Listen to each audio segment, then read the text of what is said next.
Okay, pag-usapan natin to. Isa sa mga pinaka-inaabangang pop culture moments ng 2026, ang pagbabalik ng BTS. So ano nga ba ang nangyayari kapag ang pinakamalaking banda sa buong mundo ay nagbabalik pagkatapos ng 3 taong paghihintay? Para sa mga fans nila, para na yung isang eternity, di ba? Pero eto na nga, nagbabalik na sila at yung mga detalye, grabe, mas malaki pa sa inakala nating lahat. Para maintindihan natin kung bakit ganito ka-monumental itong comeback na to, kailangan muna nating mag-throwback, balik tayo sa taong 2022. So ayun nga, for 3 long years, nakapos muna ang pinakamalaking banda sa mundo. Bawat miyembro, tunupad nila yung kanilang mandatory military service, pero at the same time, naglabas din sila ng kanya-kanyang super successful na solo music. Ngayon, ito yung talagang interesting Yung kung paano nila inanunsyo yung pagbabalik nila. Kasi hindi ito yung typical na press release. Alam mo yun?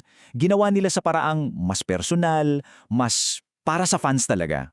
Itong petsa na to, hindi nyo to nakita sa isang TV commercial o sa malaking billboard sa daan. Lumabas ito sa isang napaka-espesyal na mensahe na diretso nilang ipinadala sa kanilang pinaka-dedicated na mga tagahanga, ang ARMY. At hindi lang to basta marketing ha. Ito yung personal touch na sinasabi ko. Imagine, nagpadala sila ng handwritten letters mismo sa mga fans na nag-maintain ng Weverse membership nila. At sa mga sulat na yon, nandun yung personal New Year's messages ng bawat member plus isang special postcard na may bagong logo at syempre, yung comeback date. Diba? Parang reward na rin to sa mga matiyagang naghintay.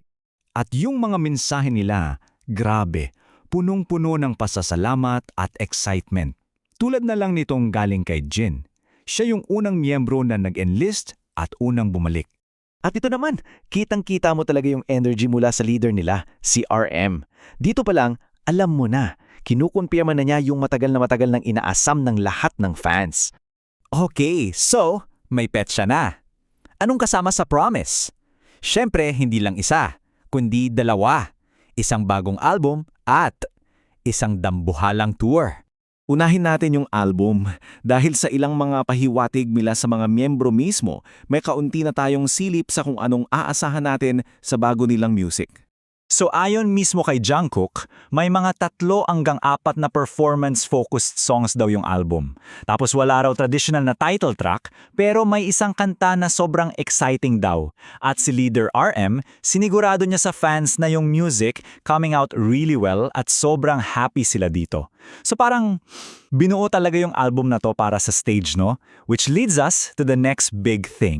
Yung 2026 World Tour. Kasabay ng album, kumalat na rin yung mga ulat tungkol sa posibleng pinakamalaking world tour ng BTS so far.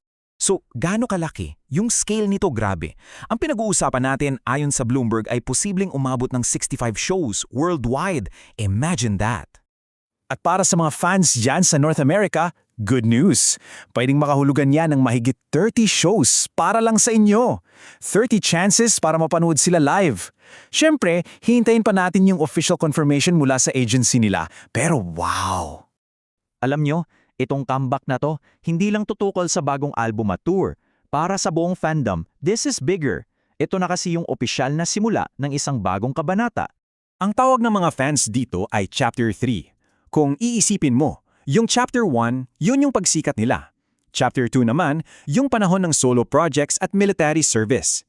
Ngayon, itong Chapter 3, ito na yung pagbabalik nila bilang isang buo, kumpleto at mas mature na group. At yung reaksyon ng mga fans online, talagang ramdam na ramdam mo yung collective sigh of relief at yung excitement. Ito yung sigaw nila We made it! Lahat ng pagbibilang ng araw mula pa noong 2022, ito na yung resulta. At may isa pang detalye na parang ang ganda lang ng pagkakataon, no? Yung comeback date, March 20th, yan din yung unang opisyal na araw ng spring. Ang perfect, di ba? Parang yung iconic song nilang Spring Day na tungkol din sa paghihintay at muling pagkikita. So ayun na nga na, the wait is finally over. Ang tanong na lang, ano kaya ang magiging tunog ng kanilang bagong era? Dahil sa lahat ng pinagdaanan nila at sa bagong chapter na haharapin nila, aabangan talaga ng buong mundo kung ano ang susunod na gagawin at ipaparinig sa atin ng BTS. Mag-subscribe na sa aming YouTube channel for more updates.